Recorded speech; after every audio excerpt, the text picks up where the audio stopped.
is, if that's all right. But you need to have one seat in between you. You won't be if you move there, Shai. Shai, I'm not being funny. You've been sat there for 5 bloody minutes. Oh, go on then. It's not leadership. We're not here for hours. Is that the thing there? Just put up with it for 5 minutes. Yeah, yeah. Thank you. Well, sorry, Anne, I didn't see. Oh, it's fine now that it's in there. Yeah. I didn't see that thing. I thought it was empty. Well, But it's fine. can I sit here? I don't. Can I sit Take first? it, Anna, there. I have to move around a bit. I think you can. Yes, Oh, there's oh no my reason. better. There's no Sorry. reason. There's no Because reason. then it takes it closer to that person. Yeah, there's no rules, is there? I know, but it's how it looks. Yeah, yeah.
Okay, so welcome to Cabinet. We'll start off with item 1, which is apologies for absence. Apologies received from Councillor Chowan, Chair. Okay, item 2. Sorry, microphone. Take my mask off, sorry. So item 2 is urgent business. Urgent, Chair. Brilliant, okay. Item 3, declarations of interest. Do any members have any interest that they want to declare? I take silence as no. Item 4, public question time. None received, Chair. Item 5, minutes of the Cabinet meeting held on the 15th of November 2021. Do members agree them as a true record? Agreed. Thank you. And then item 6 is Councillor Abdul Jabbar, Revenue Monitor and Capital Investment Programme. Thank you, Chair. This is a regular report that we bring to Cabinet to give you an update what's happening with the revenue budget and the capital expenditure for this financial year. So this report gives you Q2, so at the end of September 2021. In terms of the key issues, Chair, it's showing at the moment that the projected surplus at the end of this financial year will be 2.431 million, which is obviously a positive thing to have. I mean, the details of expenditure by each of the department is on page 10 of the report. I think, Chair, obviously this is a very positive report in terms of what the headline figure is. But given we're in COVID and given what's happening in terms of the changes with Omicron and what might come out of that, I don't know what the position will be. But as far as we know, then we should be able to produce a balanced budget as far as revenue is concerned. In relation to capital, Chair, then we see that the expenditure is considerably less than what we thought it would be because of the activities have been halted or at least reduced or scaled back because of COVID-19. On page 45, you see that our revised capital program for this financial year was just over 53 million. And out of that, then the expenditure to date, when I say date, at the end of September, was 13.592 million, which is just over 25% of the total budget. Again, Chair, there's no major concern except to say that the underspend will be carried forward to the future years. As usual, Chair, I'm happy to take any questions from colleagues, but it's just an update report. Thank you, Councillor Jabbar. Any members have any questions or comments that they want to make? No, so do we note the recommendations of the report? Thank you. Then item 7 is you again, Councillor Jabbar, Schools National Funding Formula. Thank you. Thank you, Chair. So this report advises of the level of dedicated school grant for next year, together with its allocation across the 3 funding blocks for which the information is currently available. The report also provides information about the national funding formula for schools, the high needs block for Oldham, and also presents a recommended approach for the distribution of the schools fund block of the DSG to schools and academies for the next financial year. At this moment in time, Chair, we haven't got the final allocation of the resources, but based on what we've got, we're giving you the indication of what the formula will be, with the recommendation that if there is any shortfall, then to transfer 0.5% of the funding from the school block to manage any possible deficit in the dedicated school fund. It's quite a technical report, but at this stage we had to bring it, but we will know more once we have the allocation.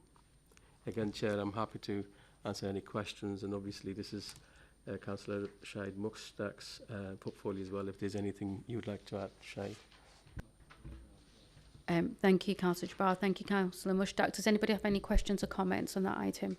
No, so do members agree the recommendations of that report? Agreed.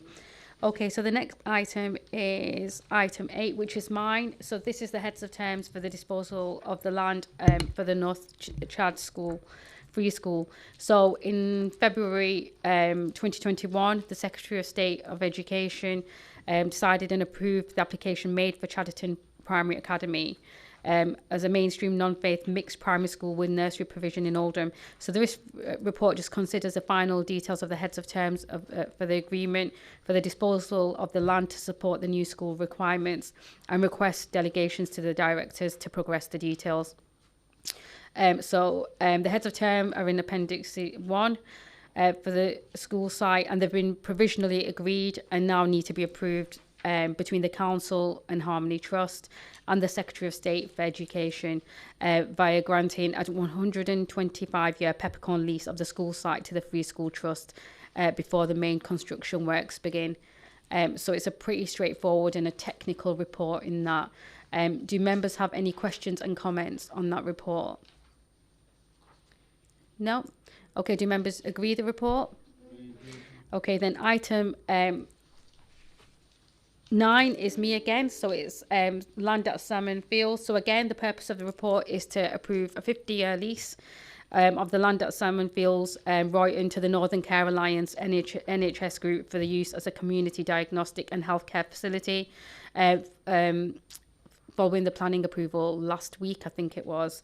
While the precise nature of the services are yet to be confirmed, I do know it could include MRI, CT, X-ray, mammography and ultrasound. And the Northern Care Alliance have requested that the site be flexible to accommodate any future expansions for services at that site, which I don't think members would have any issue with. Whilst work of the whole site in the paper is Edge Blue would be included within any agreement and lease disposal. There are restrictions in the lease which we will seek to retain the existing use of the land shaded yellow, which would remain as open space, protecting the existing residential properties on Turf Lane and then nearby Thomas Street. And then again, the technical details and the heads of terms are appended to the restricted sections of the report that we will be looking at later on. So do members have any questions or comments on that report? No? Do members agree the recommendations of the report? Okay. And then the item 11 is approval to delegate the decision to award CSC Integrated Commissioning Services contract. Oh, item 10, sorry. That's one of mine. So that's the Oldham Performance Report. So this has been here before. We've seen it in different formats. And this is just about the next phase, and it seeks decision on the appointment of a design team for the performance space. and it authorises further delegations set out in the report for the appointment of external advisors for the provision of professional services in order to support the council in the delivery of that project. Again, a straightforward report. Any questions or comments on that report?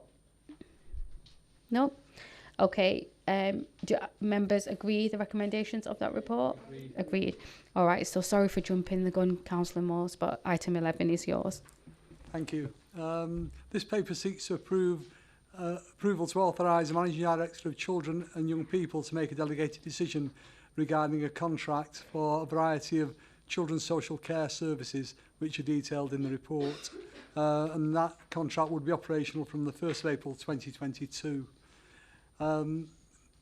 The process for awarding the contract commenced via the CHESS on the 18th of October, and you can be assured that this is an open and transparent commissioning and procurement exercise, and there will be a robust evaluation process.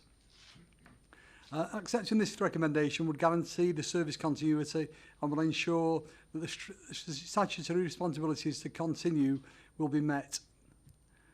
Young people have been involved in the exercise and will continue to be involved in the implementation and evaluation of the contract. Happy to accept any questions. Thank you. Thank you, Councillor Morse. Any questions or comments on that item? No? So do members agree with the recommendations of that report? Agree. Right. Brilliant. So item 12, exclusion of the press and public. Move.